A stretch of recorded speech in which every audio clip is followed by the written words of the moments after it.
Good morning. Looky here, we are headed into Texas and we're going to the Guadalupe Mountain National Park, which is just up ahead on the highway. You can see the mountains in the distance.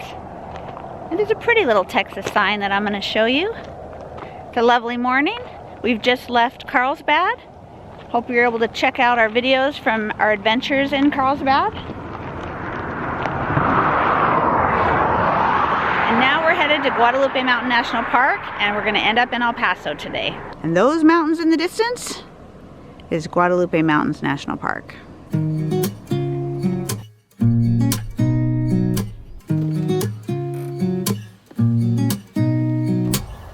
So we made it to Guadalupe Mountain National Park. We're at the Pine Springs Visitor Center, and I was really surprised. They're limiting access inside the building. Sorry, the sun is really bright.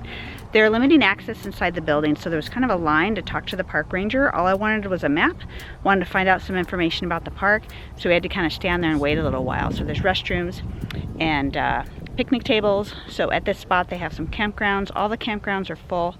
This park is mostly backcountry camping and hiking. There are no scenic drives, they said, other than the main highway through the park. So we're gonna take a couple of small hikes, and then later on today we're headed to El Paso. So at this park they also have the tallest peak in Texas. It's about 8,700 feet. I don't know exactly, I'll have to look it up again. Probably one of these tall peaks behind me. I will take you to that trailhead, but we're not going to be able to do that hike today. We're not prepared for a full day hike. But I'll show you a couple of the smaller trails and what to expect.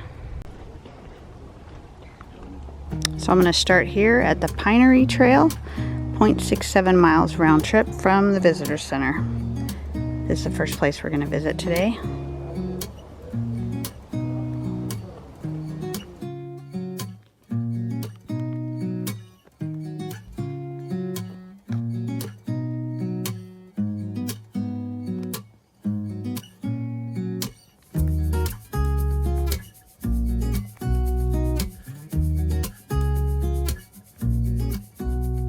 This is definitely a park you're going to want to visit in the cooler months of the year.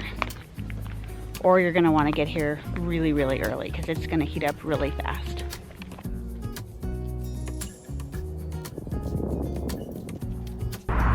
So if you walk from the Visitor Center, basically what you have here is the ruins of a stage stand. There was a station here built in 1858. That was part of the mail route that went all the way to it says the Butterfield Overland Mail Route from St. Louis to San Francisco, and it was abandoned a year later when they changed to the Davis Mountain Route. Now there is a stop right off the freeway that goes here. So, you know, you didn't even really have to walk here from the Visitor Center, but that's what there is to see at the end of this hiking trail from the Visitor Center. So we'll go over and look at what's left of the wall. It's behind me, and that's it. So that's what you can find here at this particular hike.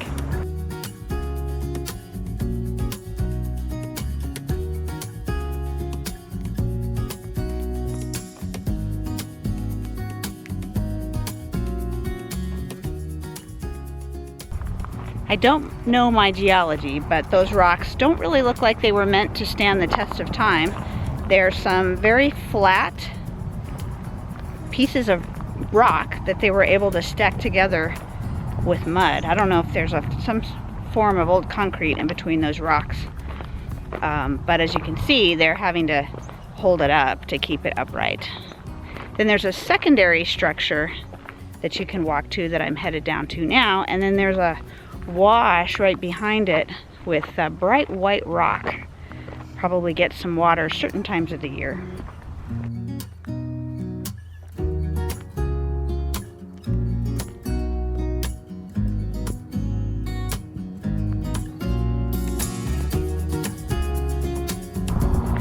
So the second rock structure, we're not even sure if it's real or if it's reconstruction. There was no mortar of any kind in between the rocks. So it was just stacked rocks. I saw a sign that said reconstruction. Oh, okay. My husband saw a sign that said it was reconstructed, so I guess it was.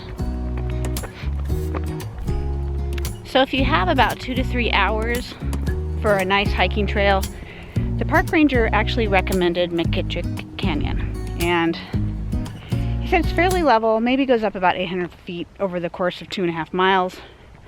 But he said that you end up in a nice cabin, and they actually have like rocking chairs. Sounds like a really nice place to like take your lunch.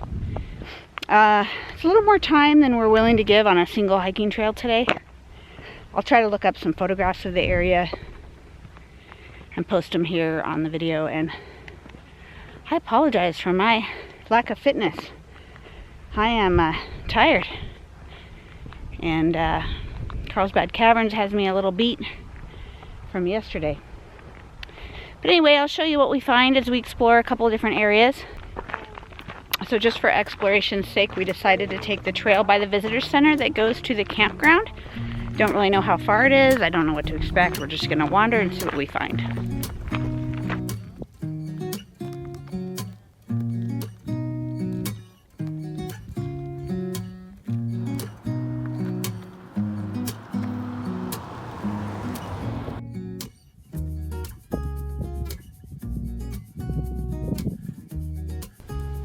So this is nice. They actually have a handicap accessible campsite right here.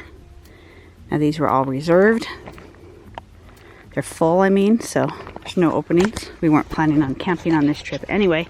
It's pretty obvious we don't know what we're doing because you could have driven here, and we decided to walk from the visitor center just to see what was here.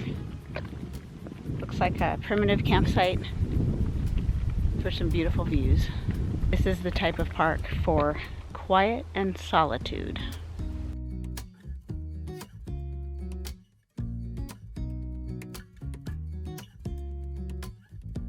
So after walking through the campground, that's from the visitor center, the beginning trailheads to the main hiking trails here at the park can be found here. I know I've got a little dirt spot on my lens I'm trying to avoid, but anyway. So we're going to just hike for a while and see what we find. We're definitely not going to make it the whole way.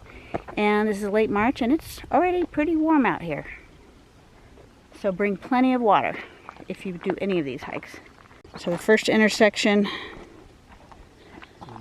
this is basically all trails go up this way, except for Tejas. It goes that way. So we decided to walk straight towards the trail that heads off towards Guadalupe Peak, the tallest peak in Texas. And God bless a few shady trees on the trail.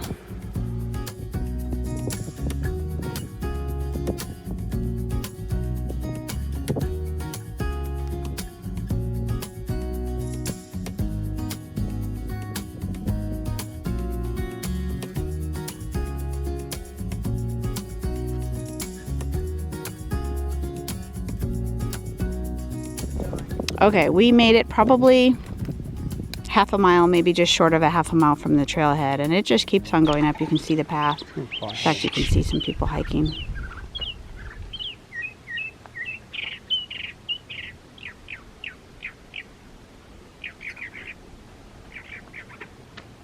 If you're into birding and you know that bird call, I would love to know what that was. It was absolutely beautiful.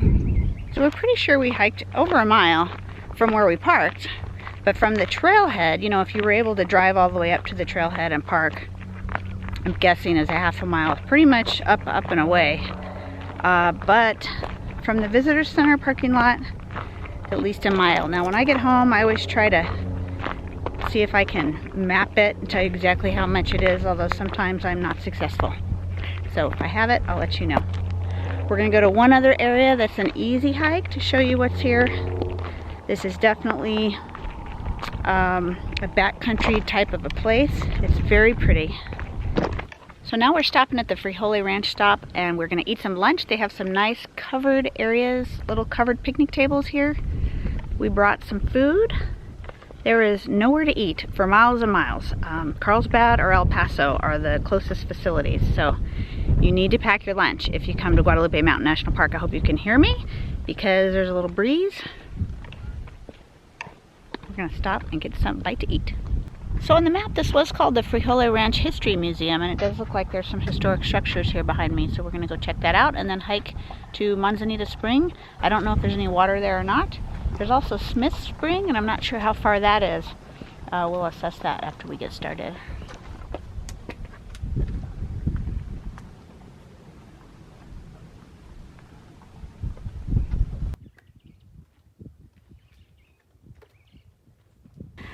This is the most complete remnant of early farming in the Guadalupe Mountains. It was settled in the 1870s.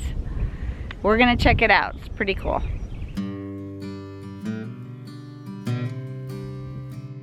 There's water right here.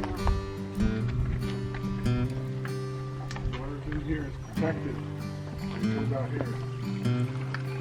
The spring is in this enclosure, protected, and then this enclosure right here.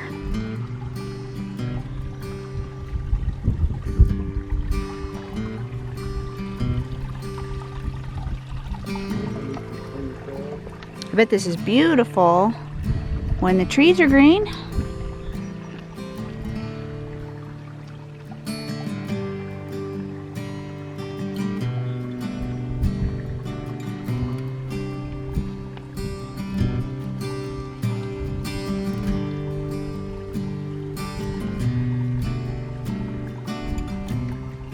I wonder if at times they allow you to go inside. It did appear to be slightly furnished, but right now it's locked and it says it's currently being restored. I think like the outside, they're doing some restoration work on it, so we can't go inside. Small.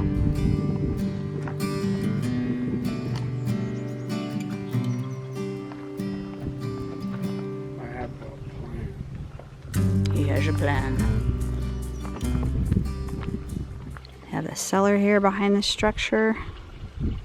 This is extremely well preserved, and it makes it even extra lovely to have the water running and the sound of the water running through this area. Have a little orchard here with a few different fruit trees planted. Some really tall grasses. Looks like they have it. The water is in very specific paths dug in this trench from the spring to each of these trees. Probably giving a very good example of how they used to irrigate. You can see how green and lush it is right through this area. And so the spring from that ranch house was dammed up right here to ensure availability of water for John Smith, who ranched here, who developed the ranch in the early 1900s.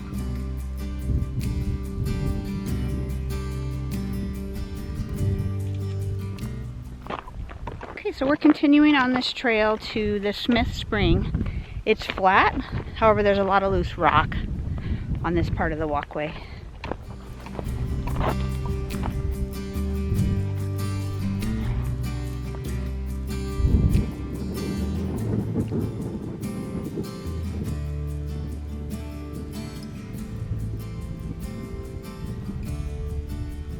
This seems a little longer than we were expecting, but there's quite a few people making this loop, so I'm not sure the exact distance. This is a pretty area. It heads down a little closer to the ravine, and it's got all this beautiful growth overhead and a little bit of shade for a little respite if you need it. It is hot. Looks like this loop trail is a little over 2 miles. We were talking to some folks, and so we're searching for Smith Spring, and then we turn around and loop back. Real pretty right in through here. So we're guessing that those trees over there are a sign of water, so that's probably where the spring is located. We're gonna make it there, and then hopefully the trail will go back along that ridge and back. It's in the trail. I have lost faith that we were on the right trail. It's getting certainly hot, but it does. We finally made it to the tree area, and there's like a ravine here. We're crossing the ravine, so we might find a spring. We might not, but it's a long trail. We're getting our exercise, if nothing else, and it is pretty. So we've hiked basically up this canyon, starting way over on that side of the ravine. Okay. And my husband hears water, so I guess we're not there yet. We hear water, and there's a giant pine tree. There's a giant pine tree. If you look for this giant pine tree after you cross the ravine, this is where the water is. Like, we can hear it. So we're gonna go try to find it. Oh, and look, there's a nice little seat here. It's in there, it's shiny, look. There's water right in there. Okay. It's glistening. It's glistening through the trees.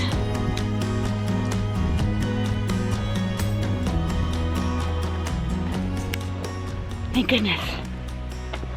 Because I'm dying here.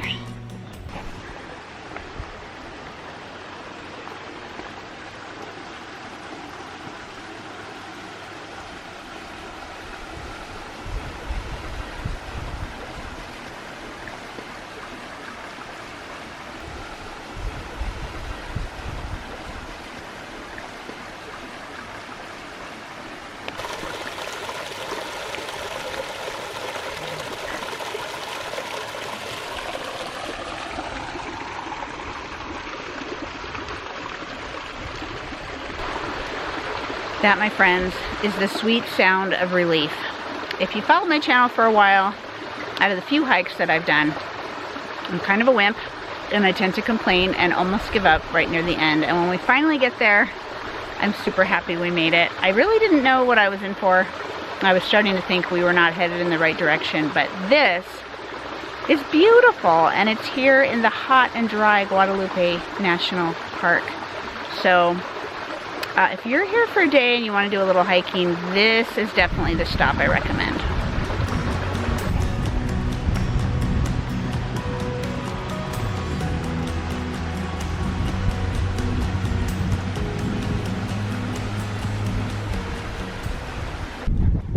So now we're heading back down the other side of the canyon in the wind, but let me tell you, the wind feels great.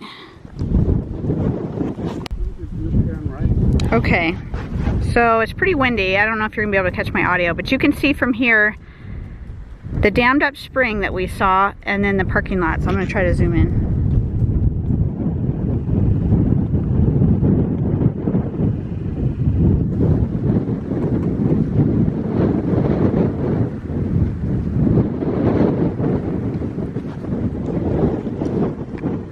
Okay.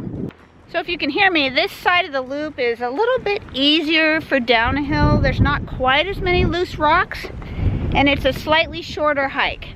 So if you have time to do the whole loop, that's great. If not, and you just want to see the spring, then this is the side of the loop you may want to come.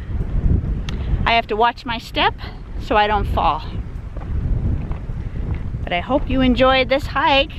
I certainly did. I'm pleasantly surprised. It's much nicer than I was expecting. I really didn't know what to expect here.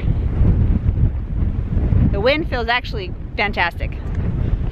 All right, so we're guessing it was 2.5 miles from the parking lot to Smith Spring. Again, I'll double check later and put it on the video screen somewhere right in here. It says 2.3 round trip. I swear it was longer. Maybe just because it was uphill and I wasn't really sure which way we were headed. Don't know. Guadalupe Mountain National Park has over 47,000 acres of protected wilderness, so there is something for everyone, unless you don't like hiking. And if you don't like hiking, then it's probably not much for you to see here. But it is a pretty drive from Carlsbad to El Paso.